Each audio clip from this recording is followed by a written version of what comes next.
Alhamdulillah, alhamdulillahirabbil alamin. Bapak Ibu yang dirahmati Allah Subhanahu wa taala, ustadz-ustadzah dan kawan-kawan sekalian dimanapun berada. Alhamdulillah di bulan Ramadan di 10 hari yang kedua kembali kita dipertemukan oleh Allah Subhanahu wa taala untuk sama-sama belajar mengkaji ayat-ayat Allah Subhanahu wa taala. Yang dimana kita telah meyakini bahwa Allah Subhanahu wa taala telah mempersiapkan segala sesuatunya, segala kebutuhan kita itu, aturan mainnya, solusi dari segala persoalan kehidupan kita, itu letaknya berada di Al-Quran. Yang kemudian dari Al-Quran itu, oleh Rasulullah dilengkapi lagi dengan As-Sunnah.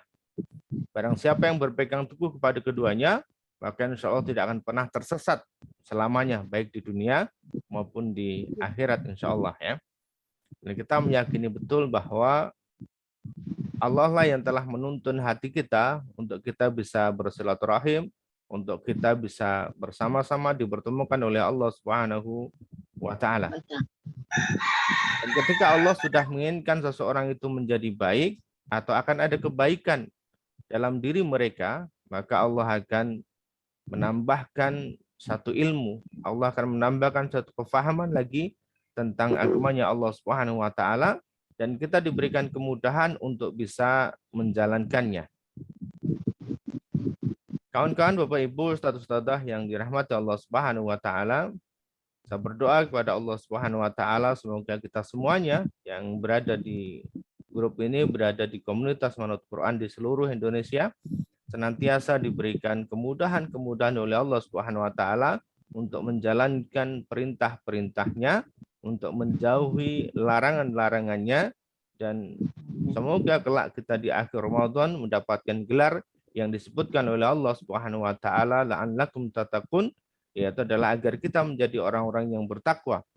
Karena takwa adalah bekal yang terbaik tatkala nanti kita kembali kepada Allah Subhanahu wa taala. Takwa adalah sebaik-baik bekal yang akan kita bawa tatkala nanti kita sudah dipanggil kembali oleh Allah SWT. Kawan-kawan, Bapak Ibu, ustadz-ustadzah yang dirahmati Allah Subhanahu wa taala, ketika di bulan Ramadan kita berpasrah hanya kepada Allah Subhanahu wa taala, maka insya Allah kita akan mendapatkan berkahnya Ramadan dan kita akan diberikan oleh Allah Subhanahu wa taala rezeki yang berlimpah insya Allah. Tema kita pada malam hari, pagi hari ini ya kawan-kawan sekalian, yaitu adalah tentang bagaimana kita mempersiapkan Ramadan ini sebagai wasilah untuk kita memiliki investasi terbaik di akhirat. Tidak hanya sekedar menabung atau sekedar tabungan saja, tetapi kita bagaimana bisa merancang Ramadan ini menjadi sebagai sarana atau wasilah kita untuk bisa menciptakan investasi-investasi terbaik di akhirat kelak. Nah, seperti apa yang nanti mau kita sampaikan? Mari kita belajar bersama-sama ya dari ayat-ayatnya Allah Subhanahu wa taala. Mohon izin share materi.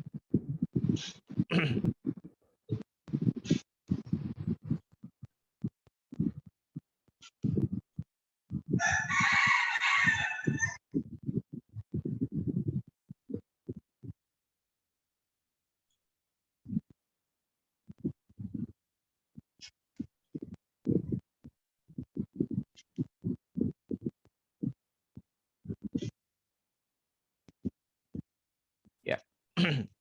Bismillahirrahmanirrahim ya. Bapak Ibu, ini Ramadan, ini adalah momentum yang luar biasa ya. Kalau kemarin di sebelum Ramadan di Tarhib kita sudah sampaikan bahwa jangan sampai kemudian kita masuk di bulan Ramadan, lepas dari bulan Ramadan tidak ada bekas yang kita dapatkan dari bulan Ramadan. Atau bahkan ampunan Allah saja tidak bisa kita dapatkan. Dan sangat merugi adalah orang-orang yang ketika bertemu dengan bulan Ramadan, bahkan sampai dengan Ramadan itu berlalu, masih ada dosa yang tersisa atau belum diampunkan oleh Allah Subhanahu wa taala. Maka sering kami sampaikan pada Bapak Ibu, satu-satu semuanya, target kita pertama di bulan Ramadan ini adalah kita mendapatkan ampunan dari Allah Subhanahu wa taala. Kita tobat, berbanyak istighfar kepada Allah Subhanahu wa taala. Kita sadar betul atas kesalahan-kesalahan kita di masa lalu yang barangkali belum diampunkan oleh Allah Subhanahu wa taala. Kita kejar terus ampunan Allah Subhanahu wa taala ini. Dan ini momentum yang luar biasa karena disebut sebagai Syahrul Maghfirah, di mana Allah berikan ampunan kepada orang-orang yang bersiap diri mendekat kepada Allah Subhanahu wa taala untuk mendapatkan ampunannya. Kemudian target yang kedua adalah bagaimana kita bisa memiliki investasi terbaik, karena ini adalah peluang. Ya, peluangnya besar banget di bulan Ramadan ini. Barangkali ketika di luar bulan Ramadan ada banyak sekali godaan-godaan kita, ya. Tetapi ketika di bulan Ramadan ini terbuka lebar, terbuka luas bagi siapa saja untuk bisa mendapatkan investasi terbaik di akhirat. Bapak Ibu kawan-kawan, ustaz-ustaz, kenapa kita sebut sebagai investasi? Karena nilai ini akan terus bertambah. Bahkan tatkala kita sudah kembali pada Allah Subhanahu wa taala, nilai pahala itu masih ada, ya. Nilai pahala itu masih ada. Maka sayang kalau kemudian kita masuk di bulan Ramadan, kemudian Ramadan itu berlalu, kita tidak memiliki satu investasi pun di akhirat. Ya, kalau kemudian di bulan Ramadan saja kita tidak bisa menciptakan investasi terbaik di akhirat, lalu bagaimana dengan kegiatan kita di luar bulan Ramadan? Maka akan sangat berat kita untuk bisa menciptakan ini. Nah, kawan-kawan, kita akan belajar dari satu surah di Al-Quran, ya.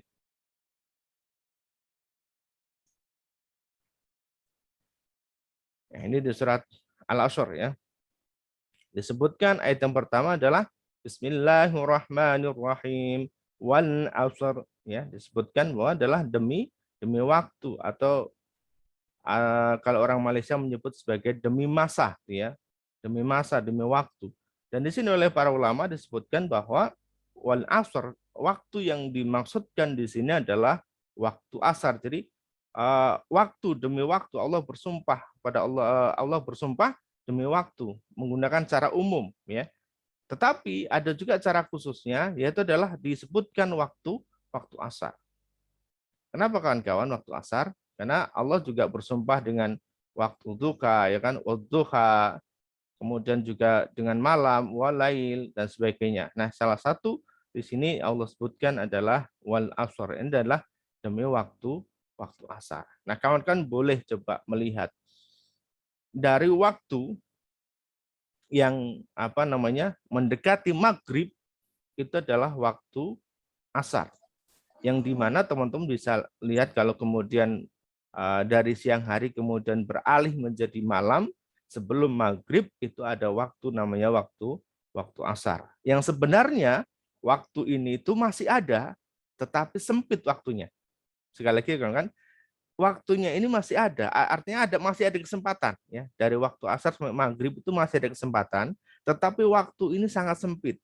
Dan ketika seseorang tidak bisa memanfaatkan waktu yang sedikit ini, maka mereka termasuk disebutkan di ayat yang kedua, innal insana lafi khusr, yaitu sesungguhnya manusia itu berada dalam kerugian. Kenapa? Karena mereka tidak bisa memanfaatkan waktu yang hanya sedikit saja, ya. Hanya sedikit saja, itu adalah dari asar sampai dengan waktu maghrib. Atau kalau kemudian teman-teman coba baca berapa buku atau berapa kitab terkait dengan akhir zaman, bahwa umat Islam itu, ya, perkiraan waktunya adalah waktu dari asar sampai dengan maghrib. Jadi umur umat Islam itu dari asar sampai dengan maghrib. Jadi sesungguhnya banyak manusia itu berada dalam kerugian. Jadi hampir secara keseluruhan, atau bisa disebutkan ini semua berarti adalah semua manusia itu dalam kerugian. Kenapa? Karena mereka tidak bisa memanfaatkan waktu yang sedikit ini. Nah, bagaimana Ramadan ini bagian dari waktu yang sedikit itu kita bisa manfaatkan untuk kebaikan kita di akhirat. Tidak sekedar berpikir tentang dunia, tetapi kita berpikir bagaimana tentang akhirat. Kawan-kawan, kami ingin menyampaikan bahwa materi ini adalah terkait dengan bagaimana kita memiliki visi, misi, ataupun niat ke depan. Kalau di buku Manut Quran, ini adalah bagian pola rezeki yang pertama. Bagaimana kita memiliki niat yang besar, bagaimana kita memiliki jangkauan yang jauh lebih besar lagi di luar diri kita. Jadi tidak sekedar nanti kemudian bagaimana kita hanya memikirkan diri sendiri, Termasuk nanti di sini kita akan belajar bagaimana agar kita bisa memikirkan orang lain. Meskipun diri kita juga dalam kekurangan, meskipun diri kita juga berada dalam persoalan yang tidak mudah, meskipun diri kita juga sedang mengalami banyak amanah yang belum terselesaikan. Bagaimana kemudian dengan banyaknya tanggung jawab dan juga amanah yang kita miliki itu, kita masih mau berpikir atau memikirkan orang lain. Ini luar biasa. Kalau orang yang longgar, kemudian diberikan banyak harta, diberikan banyak kelebihan waktu, tetapi kemudian mereka menggunakan kelebihan-kelebihan itu untuk membantu, itu hal biasa. Memikirkan orang lain itu hal biasa. Tetapi ketika kita diberikan keterbatasan, baik itu waktu, harta, dan sebagainya, dan itu betul-betul kita manfaatkan untuk memikirkan orang lain, nolongin orang lain, maka ini sungguh luar biasa. Sekali lagi, waktu ini pendek, dari asar sampai dengan maghrib, atau kalau dalam bahasa Jawa itu sering menyebutkan sampun senja atau sudah sonten gitu ya. Jadi sudah sore, sudah waktunya masuk maghrib, atau kalau dalam bisa diibaratkan kenapa mereka menyebutkan itu, karena sudah mendekati ajal kita bertemu dengan Allah Subhanahu wa taala. Waktunya singkat saja ya. Dari asar sampai dengan maghrib. Baik. Allah kemudian tidak saja kemudian menyebutkan, kalau tadi disebutkan bahwa ini adalah secara keseluruhan, tetapi ada pengecualian ya. Jadi artinya apa? Artinya ini disebutkan secara keseluruhan, banyak manusia itu dalam kerugian, tetapi ada pengecualian. Di mana yang pertama disebutkan adalah illalladzina amanu, yaitu adalah orang-orang yang beriman.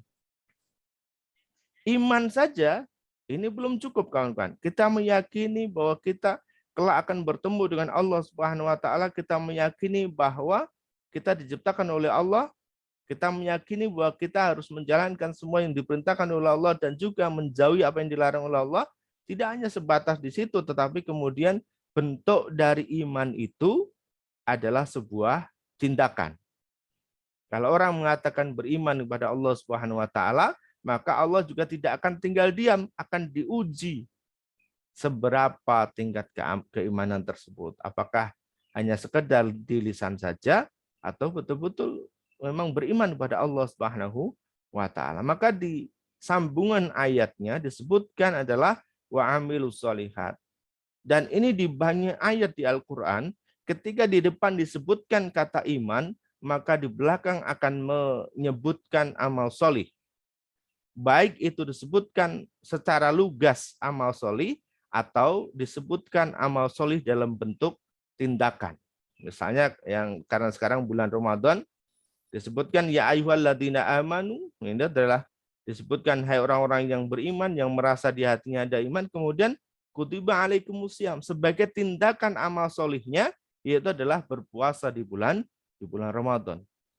Jadi sekali lagi ketika di ayat Quran itu menarik ya, ketika disebutkan kata iman, maka ada tindakan yang harus dilakukan, yaitu adalah amal solih. Baik amal solih itu disebutkan secara lugas, di sini disebutkan amilus solihat, amal solih secara lugas, atau bentuk dari kegiatan amal solih itu sendiri.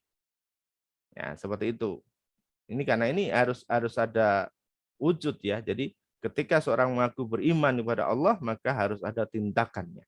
Yaitu apa? Mengerjakan kebaikan, menyempurnakan bangunan keimanan kita kepada Allah Subhanahu wa taala, menyempurnakan bangunan ibadah kita di hadapan Allah Subhanahu wa taala. Ini ya, jadi orang-orang beriman dan juga mengerjakan kebaikan.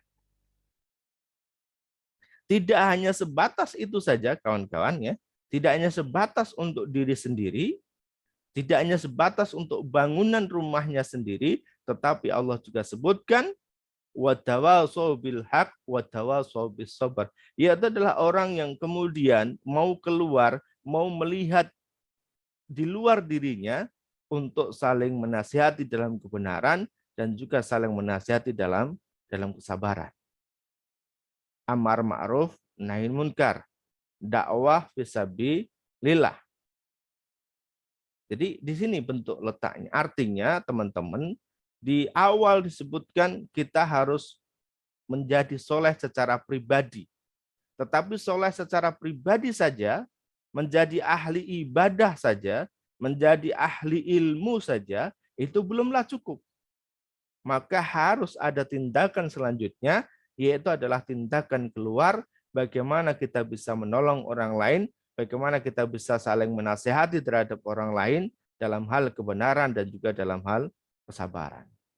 Termasuk hari ini kita belajar bersama-sama, ini dalam rangka kemudian kita saling menasehati, baik kepada diri sendiri dan juga kepada teman-teman yang lain. Dan kalaupun ada yang salah, ada pun yang khilaf, itu kita saling mengingatkan.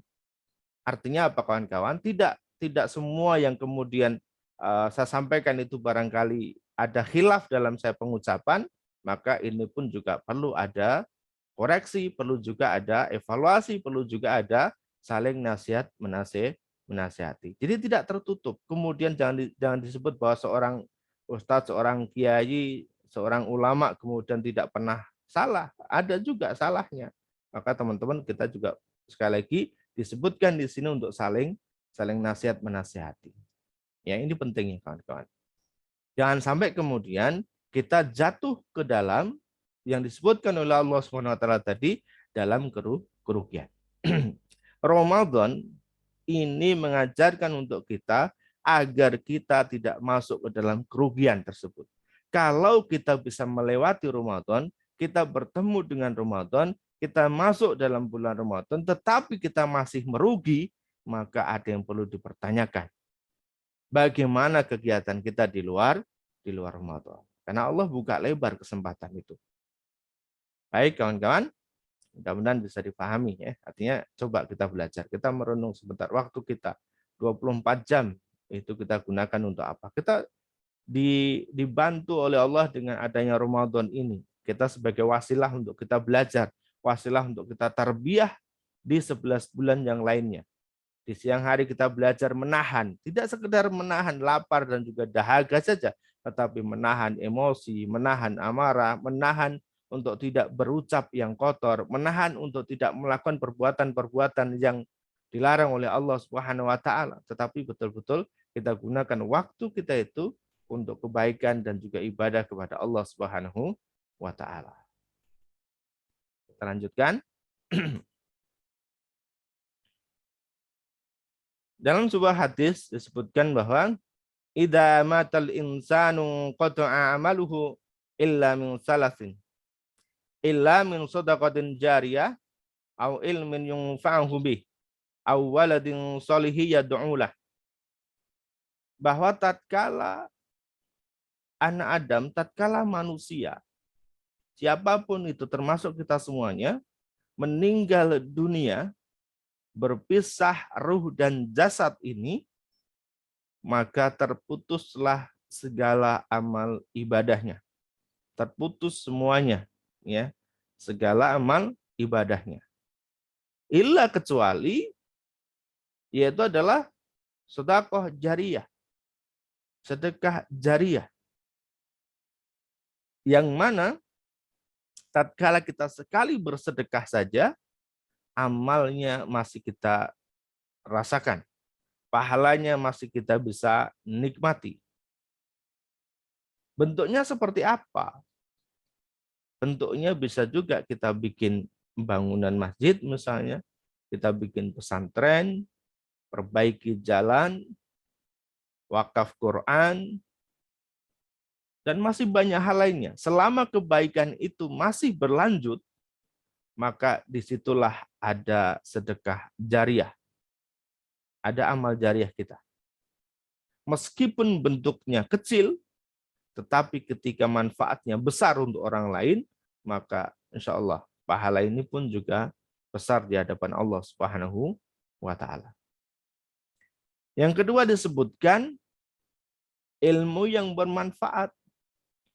Ilmu yang bermanfaat ini tidak sekedar bermanfaat untuk diri sendiri, tetapi bagaimana ilmu ini bisa juga bermanfaat kepada orang lain.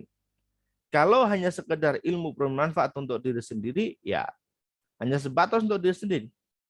Tetapi ilmu ini Yang disebutkan sebagai ilmu yang bermanfaat adalah ilmu ini ketika bisa diterapkan oleh orang lain dan kemudian orang lain bisa mengajarkan lagi kepada orang lain, maka disitulah letak ilmu ini bisa bermanfaat. Dan disitulah kemudian ilmu ini bisa mendatangkan banyak kebaikan. Salah satu contohnya adalah ketika Ustadz-ustadzah, Bapak Ibu mengajarkan orang lain untuk membaca Al-Quran. Setiap hurufnya dihitung kebaikan. Setiap hurufnya dihitung pahala. Dan kemudian ketika diajarkan lagi kepada orang lain, disitulah ada pahala yang terus mengalir. Ilmu ini bermanfaat. Ya, ilmu ini bermanfaat. Kemudian yang ketiga, yaitu adalah anak yang soleh, yang mendoakan kepada kedua orang tuanya. Ya, anak soleh yang mendoakan kepada kedua orang tuanya.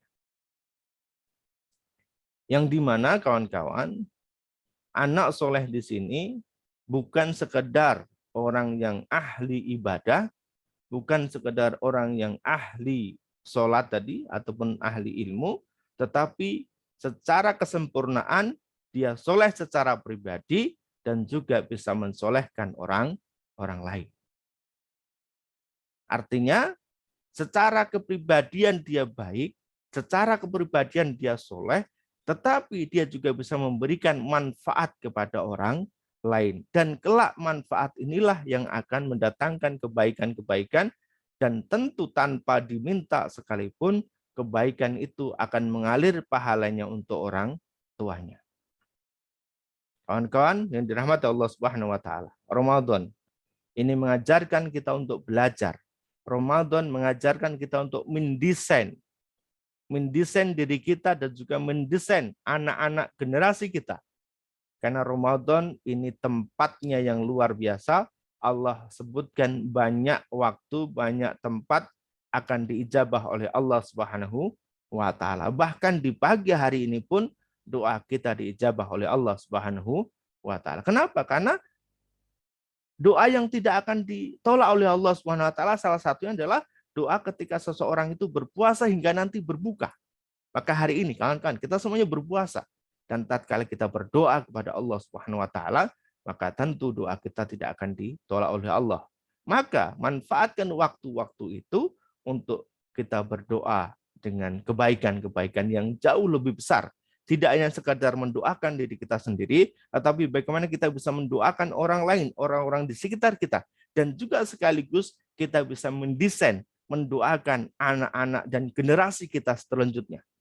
Bagaimana kemudian Nabi Ibrahim alaihissalam itu mendesain berdoa kepada Allah Subhanahu wa taala agar di generasi berikutnya beliau punya keturunan-keturunan yang soleh dan luar biasa. Banyak di jalur Nabi Ibrahim alaihissalam ini yang menjadi nabi dan rasul atas doa daripada Nabi Ibrahim alaihissalam. Jadi tidak sekedar berpikir untuk diri sendiri, kita berpikirnya untuk orang lain. Kita desain di bulan Ramadan banyak ya.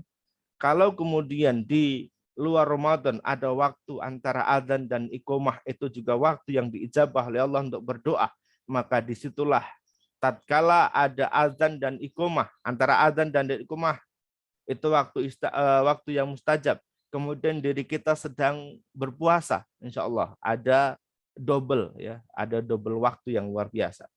Kemudian sore hari menjelang kita berbuka, itu juga waktu yang mustajab juga untuk berdoa. Hari Jumat ya, antara khutbah 1 dan khutbah 2, hari Jumat ba'da asar sampai dengan maghrib. Ya, luar biasa. Ini banyak banget ya waktu-waktu yang mustajab.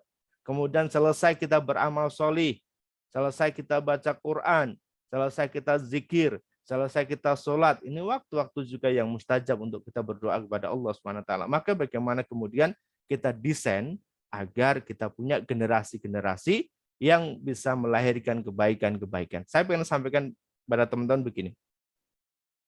Dari hadis ini, orang-orang yang bisa beramal, bersedekah jauh lebih besar peluangnya ya. Jadi peluang untuk bersedekah jauh lebih besar itu adalah orang yang memiliki harta jauh lebih banyak daripada orang yang tidak memiliki harta.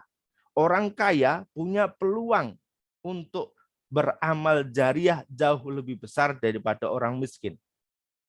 Abdurrahman bin Auf itu punya kesempatan yang lebih untuk bersedekah jariah, beramal jariah ketimbang sahabat yang tidak memiliki harta sebanyak Abdurrahman bin Auf.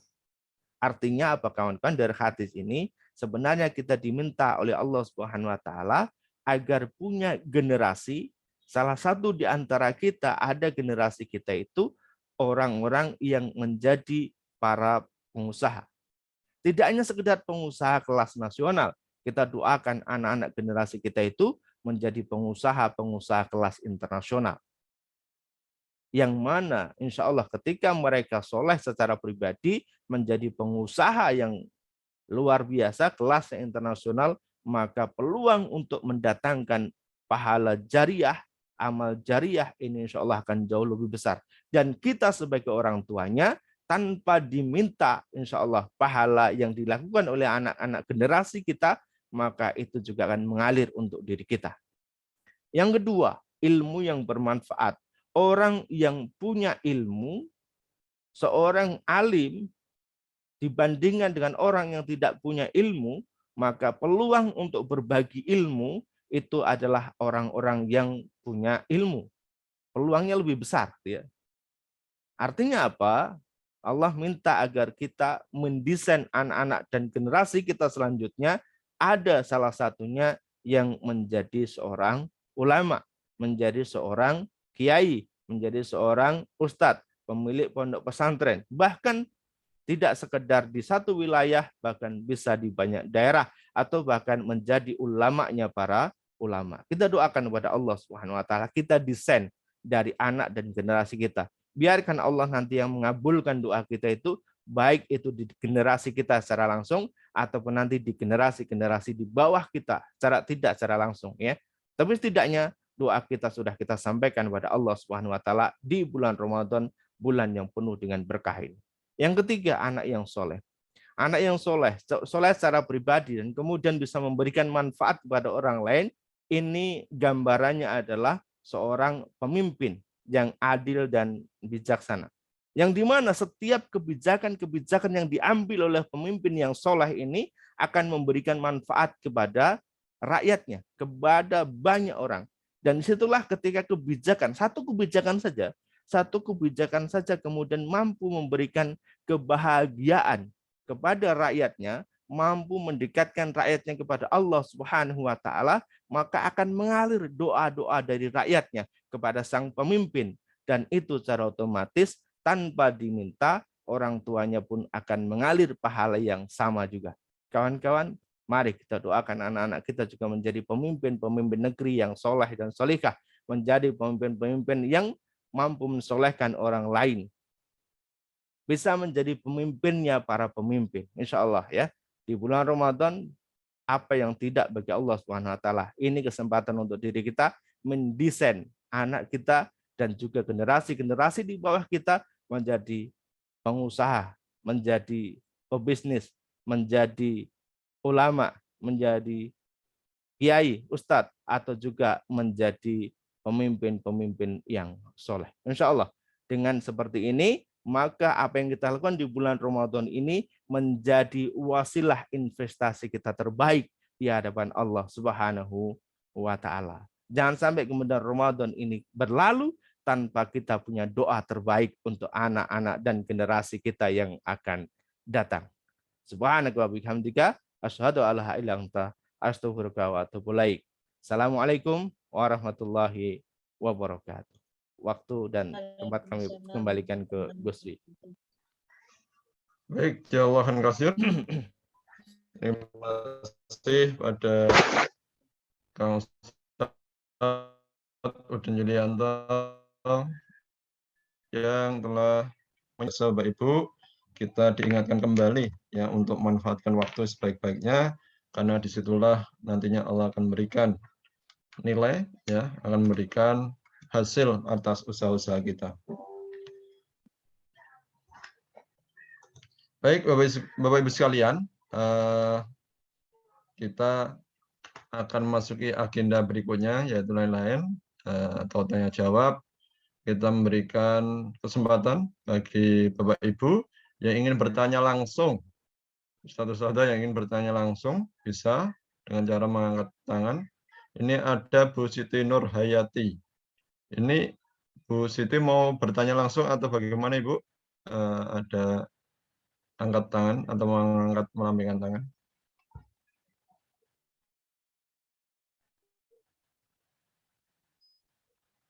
Ya, kalau belum, saya persilakan pada Bapak Ibu yang ingin bertanya. Sambil ini saya bacakan pertanyaan dari chat ya. Ini pertanyaan dari chat. Ya, sebelum pertanyaan dari chat, ini ada yang bertanya langsung dari Pak Ahmad Al-Hafib Zulian Syah. Silahkan, Ustadz, monggo kalau ada yang mau ditanyakan bisa langsung. Assalamualaikum warahmatullahi wabarakatuh. Terima kasih untuk kesempatannya, Kang Udin. Semoga kita semua yang ada di Zoom ini dalam keadaan sehat dan lindungan Allah. Mohon izin Kang Udin bertanya. Tadi Kang Udin menjelaskan di slide itu ada surat Al-Asr ayat 1 dan 3. Tadi saya menarik sih yang kata-kata wal asr. Perlu ini Kang penjelasan lebih lanjut. Jadi yang wal asr itu artinya kita demi waktunya asar ya Kang, yang apa namanya itu dari asar ke maghrib. Mungkin seperti itu. Para ulama menyebutkan wal asr, waktu yang disebut ini adalah waktu asar, seperti itu. Karena Allah juga bersumpah dengan waktu malam, Allah bersumpah juga dengan waktu duha dan sebagainya. Dan jadi khusus di sini disebutkan adalah waktu asar, seperti itu insyaallah. Ya, terima kasih Kang. Yang kedua itu Kang, mau tanya lagi, waktu asar ini kenapa ya Kang ya Pak disebutkan manusia itu banyak dalam kerugian? Mungkin itu Kang sebagai petunjuk kami Kang, karena kan solusinya ada di ayat yang ketiga Kang. Ya, tadi sudah kami singgung sedikit ya, bahwa banyak orang-orang yang tidak memahami arti waktu asar yang begitu sempit ya. Jadi banyak orang itu terlena ya dengan waktu sore hari itu, terlena tiba-tiba nanti sudah maghrib. Coba teman-teman, ketika waktu subuh sampai zuhur itu akan terasa panjang ya. Jadi waktu subuh sampai zuhur itu terasa panjang, kok masih pagi aja nih, belum zuhur ini. Tapi begitu sudah masuk di asar, itu cepet banget, tiba-tiba udah asar. Jadi kita banyakkan terlena di waktu ini. Teman-teman coba ketika kita puasa ya, puasa pun ketika habis subuh itu sampai duhur ini waktu-waktu yang mungkin masih ada energi. Kemudian mulai mengalami penurunan energi itu habis duhur sampai asar. Tapi begitu habis asar, nggak tahu entah kenapa kayak semangat begitu. Tiba-tiba udah maghrib, buka lagi nih.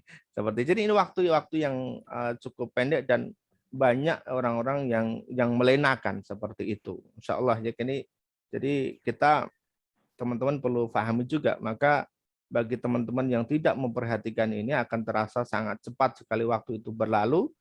Tahu-tahu kita sudah masuk di usia senja, sudah di maghrib gitu ya, tanpa kemudian ada bekal yang bisa kita bawa untuk bertemu dengan Allah Subhanahu wa taala. Insyaallah seperti itu. Ya, syukron Kang atas penjelasannya. Insyaallah sudah jelas. Terima kasih. Amin. Baik, kepada Bapak Ahmad kami ucapkan terima kasih untuk pertanyaannya. Kita akan lanjut ke pertanyaan lewat chat ya, room ya. Dari Pak Maulana Zahid. Assalamualaikum Kang, mohon izin bertanya, untuk doa di antara dua khutbah dan doa di hari Jumat sore selepas asar, apakah itu doa umum atau bebas, atau ada bacaan doa khususnya? Mohon pencerahannya. Terima kasih. Assalamualaikum. Silakan ya. Waalaikumsalam warahmatullahi wabarakatuh. Iya, Bapak Ibu, kawan-kawan, ustaz-ustazah, doanya bebas saja sesuai dengan hajat dan juga keinginan kita masing-masing, dipersilahkan ya, dimanfaatkan waktu itu dengan sebaik-baiknya. Atau mungkin nanti juga ada waktu-waktu pas ketika turun hujan, itu juga diperbolehkan untuk kita minta hajat-hajat kita kepada Allah Subhanahu wa taala. Untuk doa sekali lagi silahkan doanya sesuai dengan hajat kita masing-masing ya. Tapi sekali lagi boleh diawali dengan istighfar terlebih dahulu, Kalau yang habis asar ya, kalau untuk yang antara dua khutbah itu sangat pendek sekali, maka silahkan berdoa yang ringkas saja secara jelas. Biasa rata-rata teman-teman doanya adalah doa sabu jagat ya. Rabbana atina fid dunya hasanah wa fil akhirati hasanah wa qina adzabannar. Karena itu mencakup kebaikan kita di dunia dan juga kebaikan di akhirat. Karena waktunya sangat sangat pendek seperti itu. Insyaallah begitu Gus Wi. Oke, baik. Semoga bisa dipahami, Pak Maulana Zahid. Kita lanjut pertanyaan berikutnya ya. Ini tidak ada namanya, saya bacakan saja. Mohon tanya, di antara waktu mustajabah antara azan dan iqamah, apakah ini berlaku bagi orang yang berada di luar masjid atau musola untuk bisa berdoa? Silahkan, Kang. Ya, oke. Berlaku untuk siapa saja ya. Berlaku untuk siapa saja silahkan untuk berdoa kepada Allah Subhanahu wa taala karena ada orang-orang yang tidak harus ke masjid ya, seperti ibu-ibu, seperti emak-emak, seperti mbak-mbak ini kan mbak tidak wajib untuk ke masjid karena sholat sendirian itu jauh lebih baik. Maka silahkan dimanfaatkan waktu itu juga ketika berada di rumah ya, sebelum melaksanakan sholat misalnya bisa untuk berdoa kepada Allah Subhanahu wa taala. Dipersilahkan ya. Baik, lanjut pertanyaan berikutnya. Pak Ustadz, kapan saja waktu yang tepat untuk mendoakan anak-anak kita agar menjadi anak-anak yang soleh dan menjadi orang yang sukses dunia akhirat? Ya, silahkan, Kang. Ya, waktunya di kapan saja silahkan. Yang penting kita bisa manfaatkan di waktu-waktu yang mustajabah. Dan kalau untuk saat ini sepanjang waktu ini mustajab karena kita sedang berpuasa nih sampai nanti maghrib itu insya Allah mustajab. Sekarang pun kita mustajab. Nanti duha mustajab, sebentar lagi mustajab. Ba'da duhur, ba'da asar mustajab sampai nanti kita berbuka karena kita sedang berpuasa. Ya, dipersilahkan insya Allah. Itu Gus. Iya. Ya, demikian Bu Suyati untuk pertanyaannya bisa dipahami ya. Jadi semua waktu adalah mustajab ketika di bulan puasa sehingga bisa dimanfaatkan untuk setiap waktu sehabis sholat ataupun ketika beraktivitas melafalkan doa-doa untuk kesuksesan anak-anak kita, anak-anak Bapak Ibu semuanya. Baik, pertanyaan berikutnya dari Bu Ninik Desianti. Assalamualaikum, saya mau menanyakan apa amalan yang harus kita lakukan sebagai orang tua untuk mewujudkan anak yang soleh? Silahkan, Kang. Ya, ini sebenarnya rumus sudah sering kita bahas itu di surat Al-Alaq ayat pertama disebutkan bahwa Iqra bismi rabbikal ladzi khalaq, bahwa kita punya ikhtiar, memang itu harus kita jalankan ya. Ketika kita menginginkan sesuatu, kita libatkan Allah Subhanahu wa taala dan juga kemudian di awal ini tentu adalah doa. Ya. Dalam rangka kita melibatkan Allah dalam setiap ikhtiar kita itu adalah doa. Anak kita doakan ingin seperti apa, desain kita seperti apa, dan silakan cari tokoh-tokoh yang kita idolakan atau yang pengen anak kita seperti apa, tetapi saran saya adalah tokoh-tokoh yang memang sudah meninggal dunia dan mereka sampai dengan akhir hayat itu betul-betul soleh di hadapan Allah Subhanahu wa taala. Karena kalau mohon maaf ya, kalau orang-orang masih hidup seperti saya, kita belum tahu akhir hayat kita seperti apa ya. Idola boleh, tetapi jangan sampai kemudian diambil sebagai acuan bahwa saya pengen anak saya seperti ustadz itu, saya pengen anak saya seperti ustadzah itu. Jangan seperti itu. Kita ambil yang memang sudah meninggal dunia dan betul-betul sampai akhir hayat mereka tetap beriman dan keimanan mereka itu soleh di hadapan Allah Subhanahu wa taala ya. Kita ambil aja para sahabat yang memang sudah meninggal seperti Abdurrahman bin Auf. Kita bisa lihat sampai dengan akhirnya seperti apa ya. Kemudian selain tadi doa, tadi ada rumusnya lagi bahwa kita harus mengumpulkan. Iqra itu berasal dari kata qoro'a, kumpulkan, pelajari. Artinya segala sesuatu yang kita butuhkan itu harus mengarah. Contoh, kalau mau anak kita jadi ulama, anak kita mau jadi ustadz, anak kita mau jadi kiai, ya harus ada jalurnya. Di mana ya jalur pesantren kan begitu. Kalau kemudian anak kita pengen jadi dokter, ya harus di kedokteran. Tidak bisa anak kita jadi dokter tapi masuknya ke teknik misalnya, itu tidak nyambung. Jadi ilmu-ilmu itu tahapan-tahapan itu harus dilalui. Apakah kemudian mau jadi seorang insinyur atau seperti apa? Kalau kemudian anak kita pengen jadi seorang pemimpin, maka pilih pemimpin seperti apa yang kita inginkan, gitu ya, dan kemudian pelajari apa yang mereka lakukan ketika itu. termasuk kemudian langkah-langkahnya seperti apa. Tentu kalau kemudian harus masuk ke ranah politik, ya itu harus ditempuh karena memang jalur di Indonesia adalah jalur politik. Beda ketika di luar negeri ya, beda beberapa tempat seperti itu. Maka langkah kemana anak saya harus sekolah, kemana anak saya harus kita bekali ilmu, ini tentu harus ada jalurnya. Tapi sekali lagi itu harus kita libatkan Allah Subhanahu wa taala dalam setiap ikhtiar yang kita lakukan. Kalau ingin menjadi seorang pebisnis, pengusaha, maka larinya juga kita harus dekatkan mereka dengan para pengusaha, para pebisnis yang memang mereka betul-betul kafaah di bidangnya. Jangan sampai kemudian kita serahkan kepada yang bukan ahlinya. Insya Allah demikian, Gus ya. Ya, terima kasih, Kang. Demikian Bu Nini ya. Jadi ketika kita menginginkan sesuatu pada anak kita, pada anak-anak Bapak Ibu semuanya, bisa kita gambarkan atau analogikan sebagaimana ketika kita misalnya ingin menuju pada suatu tujuan ya. Misalnya kalau kepergian kita ingin ke Jakarta, kita sudah punya gambaran nih. Jakartanya itu mana, pakai alat transportasi apa, itu sudah punya gambaran. Jadi ketika kita ingin mewujudkan anak kita soleh, akan lebih baik kalau kemudian kita juga punya gambaran soleh yang seperti apa. Itu akan mendetailkan sehingga doa-doa kita juga lebih detail seperti itu. Karena kita diajarkan sebagaimana yang disampaikan berulang kali oleh Ustadz Udin, ketika ingin berdoa itu kita doa yang detail kan gitu. Nah itu kita coba kasih gambaran apakah anak kita ingin secerdas Ali bin Abi Thalib misalnya. Kalau seorang bisnismen apakah yang sekaya Abdurrahman bin Auf gitu misalnya, atau siapapun yang punya gambaran tentu yang tokoh-tokoh Islam seperti itu. Sehingga kemudian setelah itu kita fasilitasi dengan usaha-usaha atau langkah-langkah untuk menuju hal-hal yang dicapainya. Nah, demikian ya Bapak Ibu ya. Baik, kita Pak Husnul mau bertanya? Silakan. Iya. Iya. Assalamualaikum Ustaz. Waalaikumsalam. Waalaikumsalam. Ini saya mau bertanya. Tadi Pak Ustadz menjelaskan bahwa doa orang yang lagi berpuasa itu tidak tertolakkan. Dan memang banyak dalam pengajian-pengajian umum itu sama menjelaskan bahwa doa yang berpuasa itu tidak tertolakkan.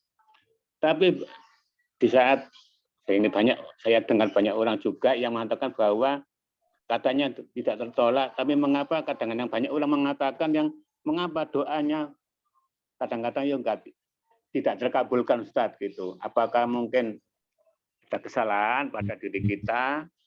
Dan bagaimana Ustadz, apakah mungkin ada jurus tertentu, mungkin ada syarat rukunnya doa supaya lebih diterima gitu Ustadz ya. Ini nomor 1 Ustadz. Kemudian nomor 2, gerakan-gerakan dalam sholat apa yang bisa diganti dengan sujud sahwi Ustadz, atau mungkin dengan jumlah rakaat yang lupa atau gimana itu bisa diganti dengan sujud sahwi Ustaz. Ustaz. Nah. Ya, pertanyaan nomor 2 sudah dijawab. Pertanyaan nomor 2 sudah dijawab, Pak. Termasuk gerakan yang lupa, yang salah seperti itu, maka bisa diganti dengan sujud sahwi ya sebelum salam. Kan sekarang kembali ke pertanyaan pertama. Pertanyaan kedua sudah terjawab, insya Allah ya, sudah seperti itu. Pertanyaan pertama yaitu adalah bagaimana dengan doa yang menurut kita ini ya, menurut kita belum atau tidak diijabah oleh Allah Subhanahu wa taala. Maka saya sering sampaikan ke teman-teman, kata tidak itu kita ganti dengan belum. Jadi bukan berarti saat ini kita tidak dapatkan itu berarti tidak, tapi belum ya. Belum, ini satu. Saya pengen teman-teman rubah dulu dari kata tidak menjadi belum ya. Yang kedua, karena Allah itu bisa saja tidak langsung kabulkan sesuai dengan apa yang kita minta. Ya, kita sering sampaikan teman-teman, cara ngabulkan Allah itu satu, ya sesuai dengan apa yang kita minta. Oke, nih saya kasih sesuai dengan waktunya. Yang kedua, ditunda dulu, ya tidak sekarang waktunya. Ya, mungkin besok. Sampai kapan? Sampai kita layak, sampai kita pantas di hadapan Allah Subhanahu wa taala. Kemudian yang ketiga, Allah ganti dia. Jadi Allah ganti. Saya punya gambaran begini. Kenapa? Ketika ada seorang anak yang minta motor sama ayahnya. Ayah, minta motor dong. Buat apa? Buat sekolah. Teman-teman saya udah pada pakai motor nih ya. Ayahnya bisa aja langsung kasih motor apa nih? Merek X. Oke, kasih. Langsung dibeliin besoknya. Tetapi bisa saja ayahnya melihat bahwa oh kamu tuh masih kecil, belum pantas kalau sekarang naik motor. Nanti kalau udah SMA, kamu masih SMP, belum pas. Artinya ditunda dulu sampai SMA. Atau diganti sama Allah, ya, diganti. Tadi mintanya motor X, Allah ganti motor Z. Tetapi tidak sekarang, ada waktunya nanti, ya. Kalau motor X ini udah nggak zaman lagi. Ayah beli ini yang lebih bagus, motor Z misalnya. Seperti itu. Atau yang keempat adalah ketika Allah tidak kabulkan doa kita di dunia, maka Allah akan berikan gantinya atas doa kita itu di akhirat. Artinya apa, kawan-kawan, Bapak Ibu, Ustaz-Ustazah? Setiap doa yang keluar dari lisan kita itu tidak pernah rugi. Ya, karena tadi ketika di dunia memang belum Allah wujudkan, maka Allah akan ganti di akhirat. Lalu bagaimana dengan doa kita yang mungkin seolah-olah kok belum dikabulkan oleh Allah Subhanahu wa taala? Saya sering berikan gambaran, ya. Ada dalam sebuah kitab, saya lupa nama kitabnya, bahwa doa itu seperti orang yang memanah, ya. Doa itu seperti orang yang memanah. Bagaimana doa itu bisa sampai kepada tujuan, bisa tepat sasaran ketika kualitas panahnya jelek, kualitas panahnya ringan. Begitu anak panah dilepas, ini nggak akan nyampe karena kualitasnya jelek. Termasuk doa-doa kita, ini harus doa-doa yang baik. Maka mendoakan orang lain untuk kejelekan itu tidak boleh. Harus doa-doa yang baik kepada orang lain. Meskipun orang lain itu memusuhi diri kita. Meskipun orang lain itu membenci diri kita. Tetap kita doakan hal-hal yang baik kepada mereka. Maka doa yang diijabah oleh Allah adalah hanya doa-doa yang baik. Kalau doanya nggak baik, maka tidak akan diijabah. Ini satu. Yang kedua, ya, tadi kualitas anak panahnya. Yang kedua, ini tidak akan bisa sampai di tujuan manakala ini kita sudah pas nih, bidiknya udah pas banget nih. Kita udah ahli nih di bidang panah ini. Kita lepaskan ini anak panah, ternyata di depan ada penghalangnya. Nyampe enggak? Enggak akan nyampe. Kenapa? Karena ada penghalangnya. Jadi ada penghalang doa itu untuk sampai. Nah, sehingga bisa jadi dalam aktivitas kita doa nih sama Allah, tetapi kita di lain waktu juga sering bermaksiat kepada Allah Subhanahu wa taala. Dan berapa banyak dosa yang sudah dilakukan oleh tangan kita, berapa banyak dosa yang sudah dilakukan oleh mata kita, oleh telinga kita, oleh anggota tubuh kita yang lain. Maka seringkali kami sampaikan, kalau kita tidak yakin dengan doa kita sendiri, kita harus minta doanya malaikat. Caranya gimana? Kita ngedoain orang lain. Kalau kemudian kita nggak yakin dengan doa kita, maka kita harus minta bantuan doa orang lain. Siapa itu? Doa anak-anak yatim, doa-doa fakir miskin, doa-doa du'afa. Insya Allah mereka akan jauh segera sampai kepada Allah Subhanahu wa taala. Jadi ada caranya. Bagaimana? Ya sudah, kita datang ke anak yatim, ke du'afa, ke fakir miskin, kita berikan bantuan kepada mereka, kita bahagiakan mereka, kita bikin mereka tersenyum, dan kemudian ketika mereka sudah bahagia, tersenyum, dan mengangkat tangan, ya Allah, maka itu langsung tembus pada Allah Subhanahu wa taala. Penghalangnya tadi sudah tidak ada. Seperti itu Pak Agus Nur. Bisa jadi tadi kualitas doa kita, bisa jadi kemudian ada penghalang yang mungkin di lain waktu kita masih suka bermaksiat kepada Allah Subhanahu wa taala, atau masih suka bersuudzon kepada Allah, dia. Kita meremehkan Allah, atau bisa jadi kita meng-cancel doa kita. Loh, kok bisa, Kang? Ya, kita doa tapi kita benar tiba-tiba kita cancel dengan sendirinya. Loh, apa bisa ya Allah wujudin? Loh, ini kita ragu nih sama Allah. Apa mungkin ya Allah kabulin? Lah, ini kita sudah mengcancel doa kita sendiri. Nah, seperti itu Pak Husnul. Dan kita ya terus belajar Pak Husnul ya. Belajar insya Allah memperbanyak istighfar dan Terima kasih, Pak. taubat kepada Allah Subhanahu wa taala. Sama-sama Pak Husnul. Ya, terima kasih Pak Husnul. Cukup ya. Ya, Sama-sama. baik, kita akan lanjut. Insya Allah masih ada waktu. Pertanyaan berikutnya dari chat room ya. Assalamualaikum Ustadz, perkenalkan saya Soleh Purnama dari Kuningan, Jawa Barat. Saya bertanya perihal amal yang tidak terputus, ilmu yang bermanfaat, ilmu apa sajakah yang bisa kita amalkan, sedangkan kita bukan ahli kitab. Terima kasih Kang Udin. Wassalamualaikum warahmatullahi wabarakatuh. Waalaikumsalam warahmatullahi wabarakatuh. Silakan. Ada kaidah yang disampaikan oleh Rasul kita Muhammad SAW, pendek bunyinya, balighu anni walau ayah. Sampaikanlah dariku meskipun itu hanya satu ayat. Sampaikanlah satu ilmu kebaikan kepada orang lain meskipun itu hanya ilmu yang kecil. Artinya setiap kita itu punya peluang. Setiap kita punya peluang. Ilmu apa saja yang kita pahami terhadap sebuah kebaikan, dan ketika kebaikan itu dilakukan oleh orang lain, kita akan mendapatkan kebaikan atau pahala dari orang lain tersebut tanpa mengurangi pahala orang yang mengerjakan tersebut. Dan ketika nanti diajarkan lagi kepada anaknya, kepada orang lain, maka disitulah letak pahala yang akan terus mengalir untuk diri kita. Nah, kawan-kawan yang dirahmati Allah Subhanahu wa taala, teman-teman yang bisa baca Quran, ajarkan kepada orang lain baca Quran. Kalau teman-teman bisa baca Quran tapi kemudian tidak ada waktu, maka cari guru, cari ustadz, cari ustadzah, bayarin. Teman-teman yang bayarin untuk ngaji, untuk mengajarkan kepada orang lain. Kalau kemudian itu juga tidak ada, tidak bisa, maka teman-teman bisa bersedekah, bisa berdonasi, bisa berwakaf ke tempat-tempat kegiatan seperti itu.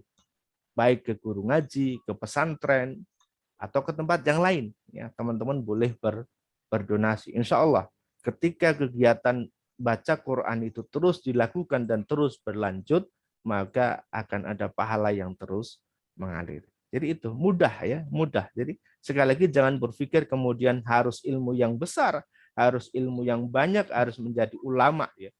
Sekali lagi memang peluang untuk bisa mengajarkan ilmu lebih banyak itu adalah orang yang berilmu. Tetapi setiap kita itu juga bisa, meskipun hanya satu ayat. Karena kaidahnya balighu anni walau ayah. Teman-teman punya satu ayat tentang sedekah misalnya, sampaikan. Teman-teman punya ayat tentang syukur, sampaikan.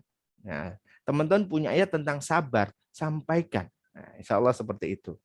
Mudah-mudahan ya kita semuanya punya kesempatan dan diberikan kesempatan. Sekali lagi, punya kesempatan dan diberikan kesempatan oleh Allah Subhanahu wa taala untuk punya amal-amal yang terus mengalir pahalanya dan bisa punya generasi-generasi terbaik di bawah kita. Insya Allah. Demikian Gus Wi. Baik, terima kasih Kang Udin. Kita lanjut pertanyaan berikutnya.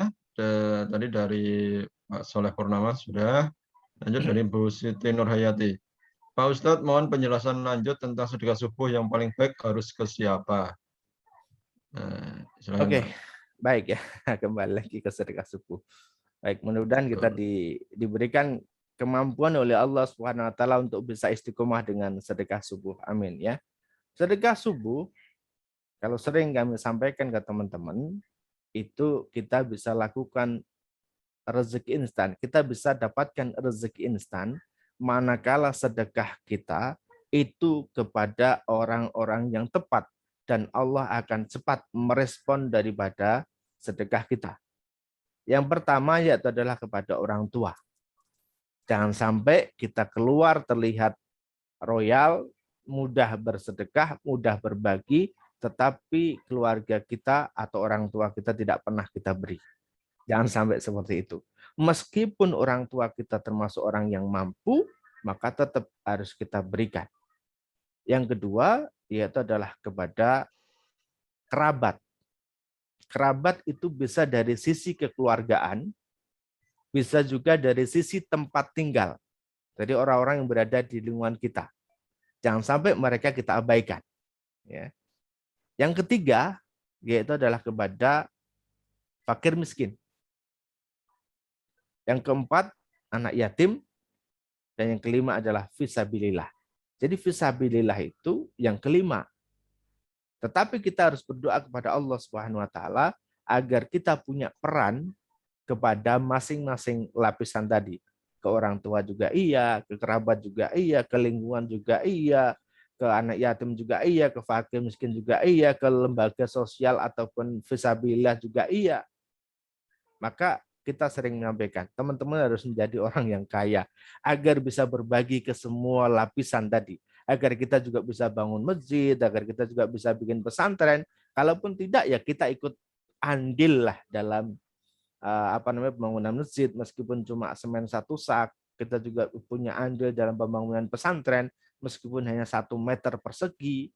Kita juga punya andil meskipun hanya 100.000 untuk bangun jalan, tempat-tempat umum, dan sebagainya. Insya Allah, karena disitulah letak kebaikan-kebaikan yang akan terus mengalirkan pahalanya. Insya Allah demikian, Ghoswi.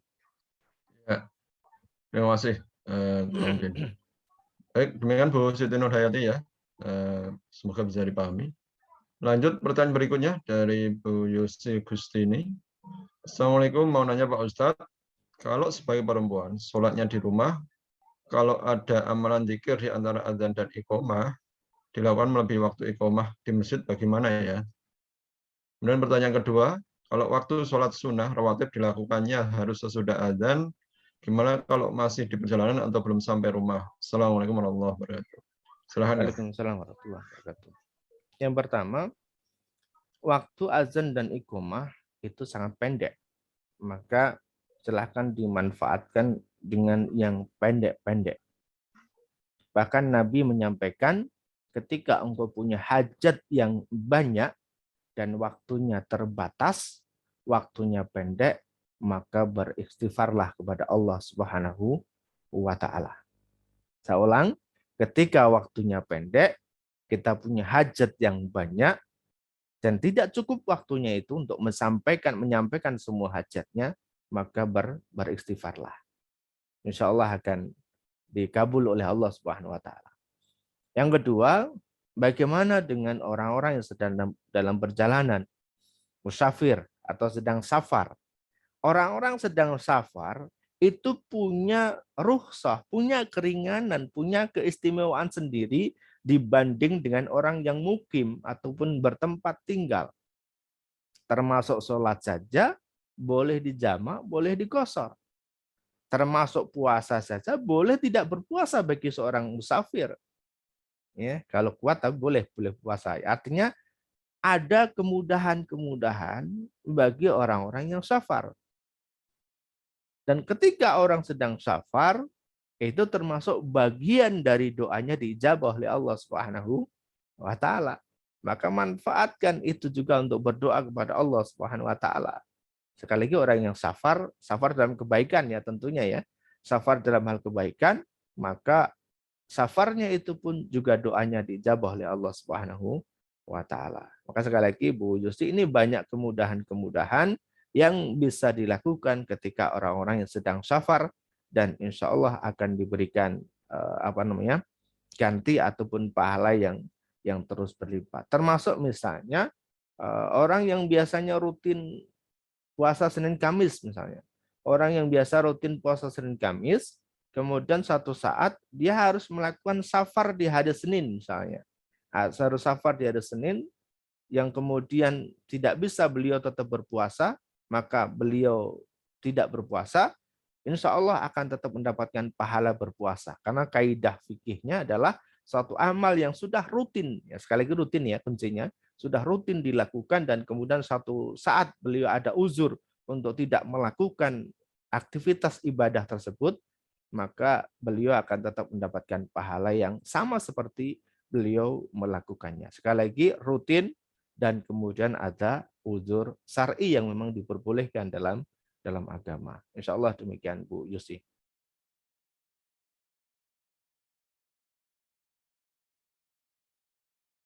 Mic-nya, Gus. Terima kasih kepada Kang Udin. Demikian tadi ya, Bu Yusi. Semoga bisa dipahami. Kita lanjut pertanyaan berikutnya ya. Ini dari Pak atau Mas Tegen Maharaja atau Ustadz Tegen Maharaja. Ini tanya, Assalamualaikum Ustadz, bagaimana pandangan dalam Islam tentang kasus terbaru yaitu kasus begal yang tewas di tangan korbannya, demo mahasiswa yang berakhir dengan pemukulan dan hukum mati terhadap pemerkosaan 10 santri. Nah, ini menarik ini, monggo Kang. Ya, ini tentu butuh pendalaman lebih dulu. Kita tidak bisa kemudian melihat dari satu sisi, ya, baik dengan kasusnya begal, kemudian dengan adanya aksi mahasiswa, yang kemudian ada juga tadi apa terakhir terus hukuman mati bagi hukuman mati ya pemerkosa bagi ya, 10 kemarin santri. yang Bandung ya, yang Ya. pemerkosaan santri itu. Ini kita harus juga melihat dari sisi yang lain, ya. Nah, saya pengen kemudian berikan gambaran begini. Ini satu kaidah fikih ya. Teman-teman nanti boleh buka di kitab fikih prioritas ya. Ada kitab yang fikih prioritas. Kaidahnya adalah ketika ada sesuatu hal atau dua hal yang sama-sama punya maldorot, maka pilihlah yang maldorotnya paling kecil. Jadi kalau sama-sama baik, pilih yang kebaikannya lebih besar. Kalau baik dan tidak baik, jelas ini harus pilih yang baik. Tetapi satu ketika akan ada keadaan yang di mana sama-sama tidak baik dan itu harus dipilih. Maka pilihlah yang maldorotnya paling kecil. Kalau kemudian tadi kita lihat di begal, membela diri itu hal wajib. Saat kita dilawan, saat kita diserang, membela diri itu harus. Ya, kalaupun memang nanti harus ada korban meninggal dunia, ya kan memang itu pilihannya. Ya, kalau tidak kita yang membunuh, maka kita akan dibunuh. Dan kalaupun kemudian secara hukum kita dihukumi salah, ya sudah diterima. Insya Allah, Allah Maha Tahu. Yang kedua, aksi mahasiswa. Ini tentu kita harus melihat dari perspektif yang lain. Apakah kemudian dilakukan dengan cara yang baik ataupun dengan cara anarkis? Karena cara hukum menyampaikan pendapat di publik itu diperbolehkan. Ya, seperti itu. Maka nanti boleh dilihat dari kacamata yang lain. Dan kalau kemudian ada beberapa aksi-aksi yang terlihat anarkis, itu kita juga bisa lihat apakah itu bagian dari mahasiswa atau hanya orang-orang yang menyamar jadi mahasiswa, ya. Karena saya sendiri termasuk orang yang bisa mengamati bahwa kemarin banyak sekali penyusup orang-orang yang mereka bukan mahasiswa tetapi diberikan jaket mahasiswa untuk masuk di kerumunan mahasiswa dan kemudian membuat ribut dan kisruh. Tapi sekali lagi saya tidak ingin menyinggung jauh lebih tentang ini lagi ya.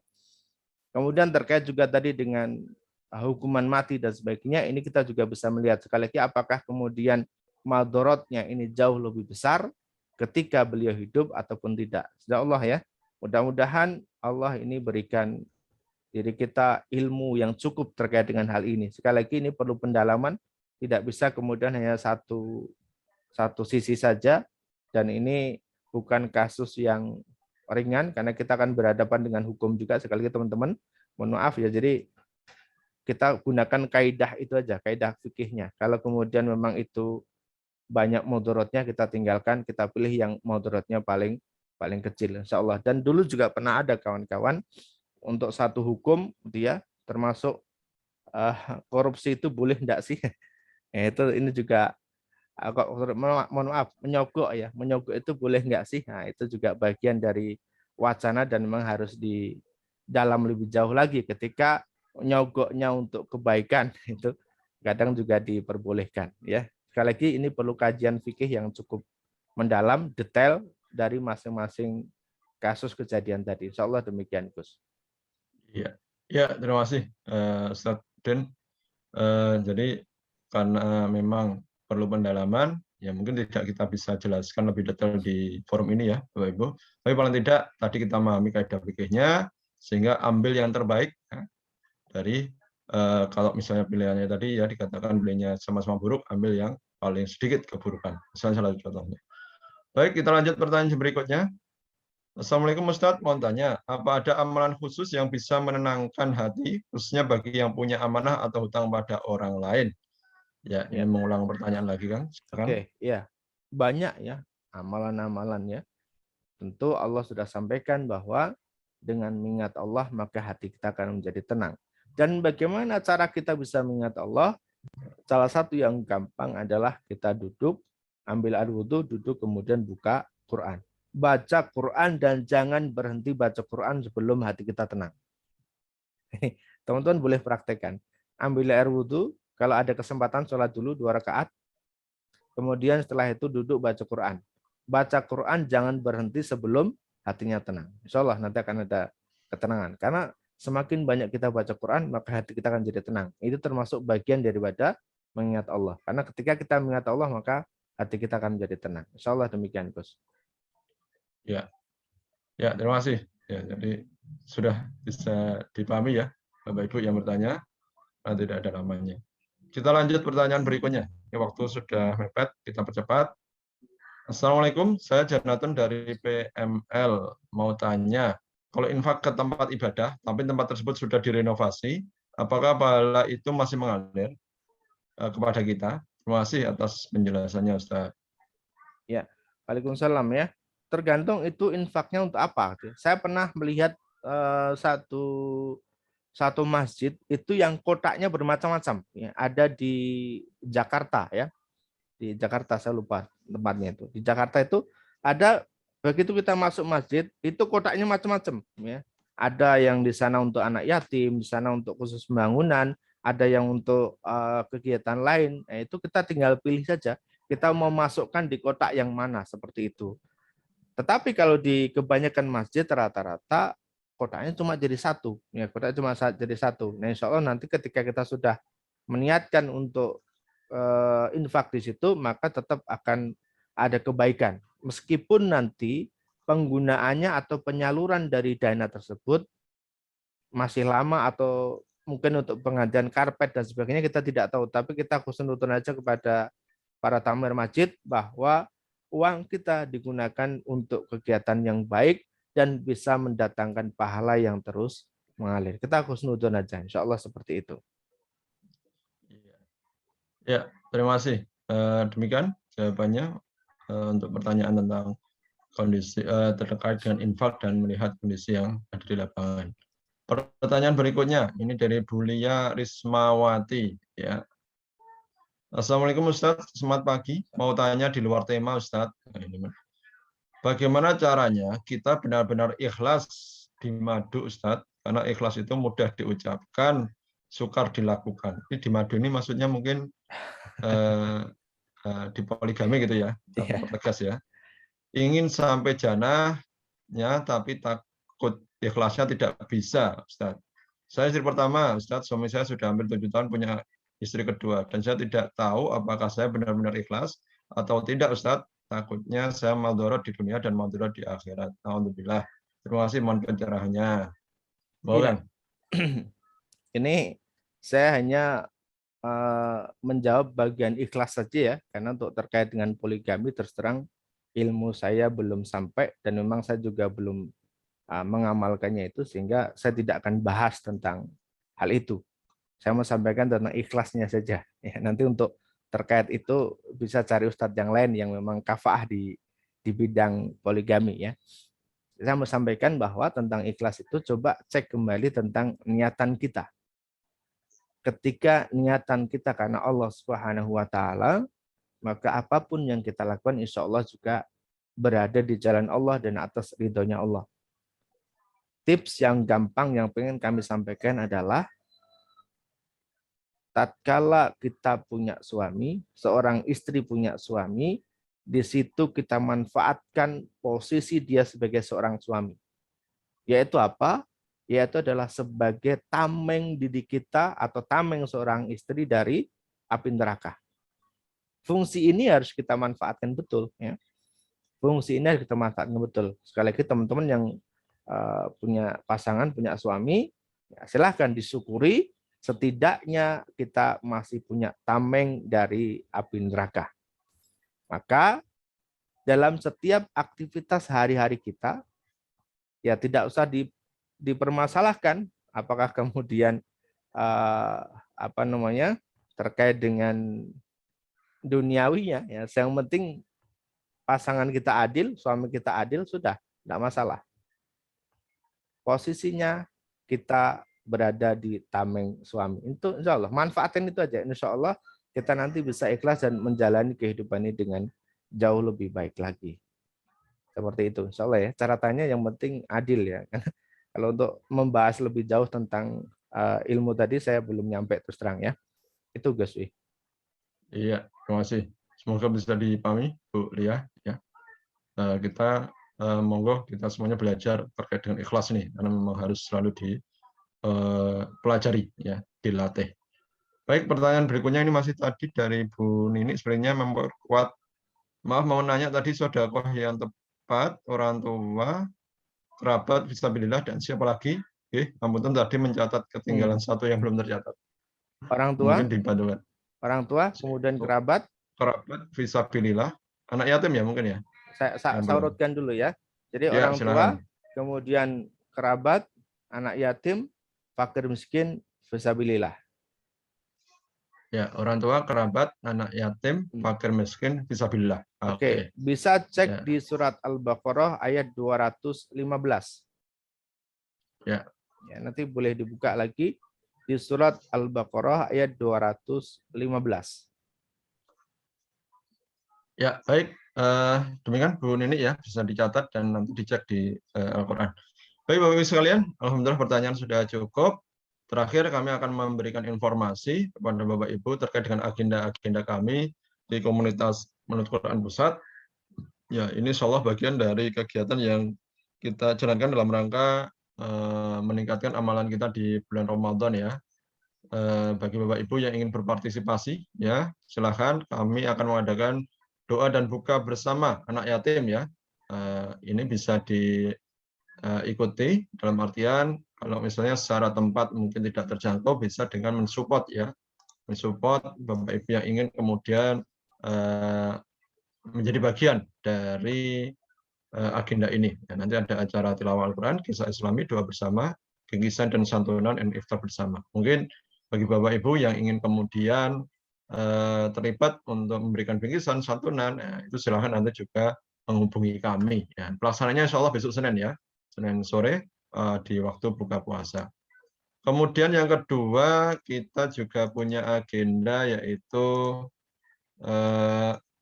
preview metode rubaiyat, yaitu pengenalan metode rubaiyat. Ini adalah metode cepat bisa baca Al-Quran, ya 4 jam insya Allah bisa. Nah, ini silahkan bagi Bapak Ibu yang ingin bergabung dalam acara ini, ya kita via Zoom.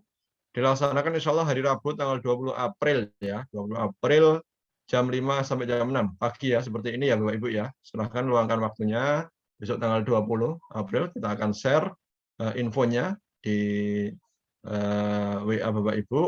Bagi yang ingin berkenan kemudian mengikuti agenda ini, nanti bisa ikut dalam acara preview metode rubaiyat, yaitu metode cepat bisa baca Al-Quran 4 jam insya Allah bisa. Ya, ini karya dari Ustadz Hamim Tohari, guru kami. Baik, demikian info yang perlu kami sampaikan. Semoga bermanfaat bagi Bapak semuanya. Untuk acara, karena sudah cukup ya Kang ya, kita tutup ya. Oke, cukup Gus. Ya, baik.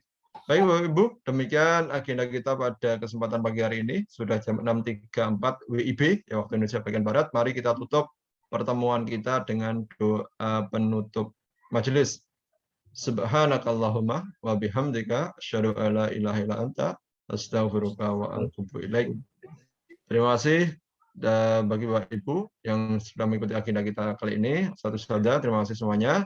Dan juga terima kasih pada Ustadz kita, Kang Udin Yulianto, yang telah memberikan pencerahan dan materi bagi kita di pagi hari ini. Semoga Allah meridhoi aktivitas kita dalam rangka menambah keilmuan untuk bekal kita di dunia dan akhirat. Demikian dari kami, mohon maaf jika ada kesalahan, kurang lebihnya mohon maaf. Billahi taufiq wal hidayah. Wassalamualaikum warahmatullahi wabarakatuh. Waalaikumsalam warahmatullahi Udin. wabarakatuh.